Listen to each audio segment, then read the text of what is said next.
All right, parents, we want to do a little strength training camp this year for your athletes, for your children. And it's going to be really similar to what we did last year. And it's a lot of information to write down, so I just want to take a chance to address it in video because I can kind of get more of it out and demonstrate what I'm talking about. So there's a huge problem in high school athletics right now with ACL tears, knee injuries, things that really shouldn't be happening. And there's a lot of reasons why.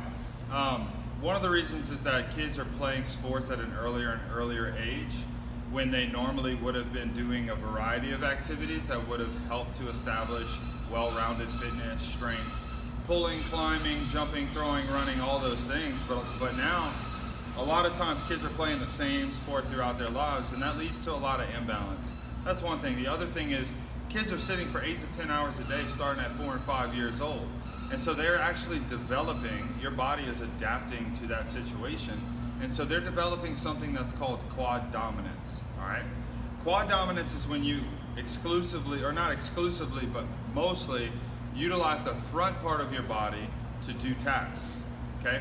This thing's supposed to work as a system, but it actually, the majority should be accomplished by the back side of the body. It's what a lot of you guys are working on in the gym, all right?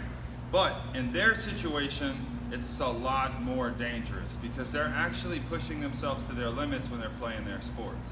So, to give you a little view of what quad dominance and hamstring dominance looks like, or posterior dominance, the knee dominance, whenever somebody squats, what you'll see if they're quad dominant to the front is those knees start to come forward, all right?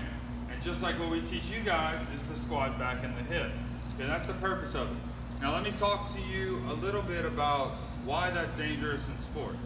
In sport, there's something required that's different than that's required in the gym, all right?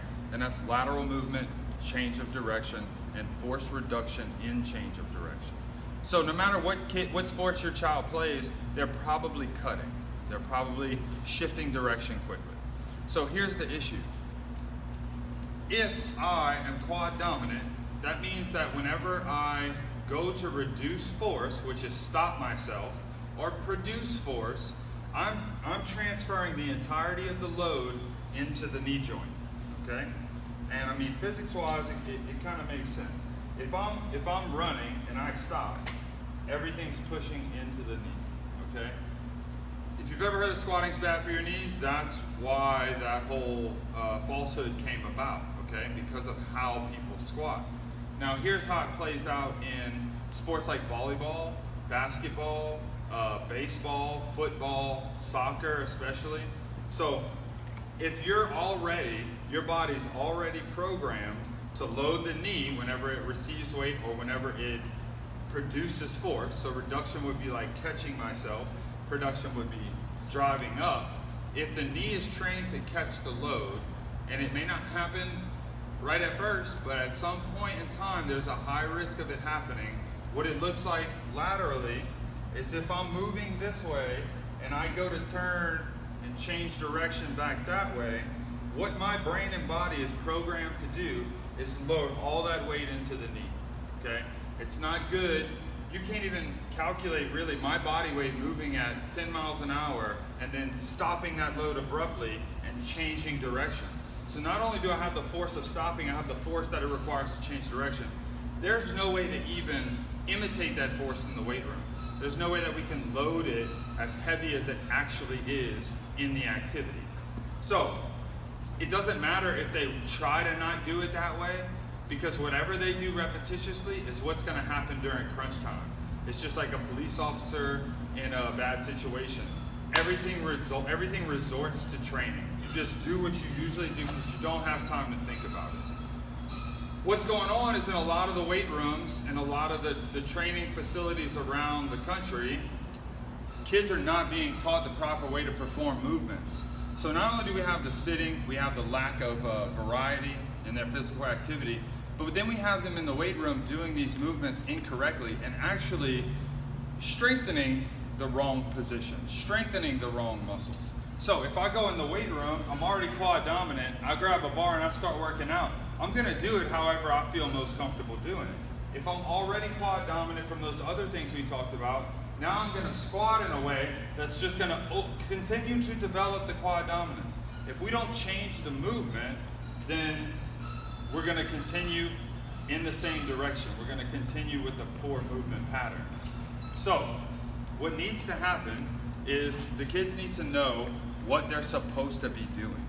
There's no way that we can train them every single day, that we can bring them in and make sure they're doing it all a certain way. But what we can do is at least let them know what it's supposed to look like and how it's supposed to feel. This is sort of like learning your times tables. Like, it's going to be really hard to get into algebra. It's going to be really hard to get into physics if you, every time you come across 6 times 4, you got to recalculate it. All right. You need to get the base and just have it memorized. And then when you get into strength and conditioning at school or into your sport, you just rely on it. You know it, your body's trained, and it'll do it. So what we want to do is take this week that we do this seminar, teach the kids how to move laterally, teach them how to deadlift correctly, teach them how to squat correctly, teach them how to bench correctly. All the movements they're going to go back to school and do, we're going to make sure that they're doing in a way that's going to develop their health and safety. These ACL injuries that we're seeing across the board and across the country, I think they've risen like 20% in the last few years. We can stop this. We can prevent your child from, or help to prevent your child from having an injury like that. And not only that, it's gonna increase performance 5-fold in whatever the sport is of their choice. So if you guys have the opportunity to get your kids over to this camp, to get them trained, if we can get a group of them back to school knowing what it's supposed to be like, we can help kind of change that culture away from the gym. And then from then forward, those guys will be developing and building safe, efficient, and high performance movement patterns.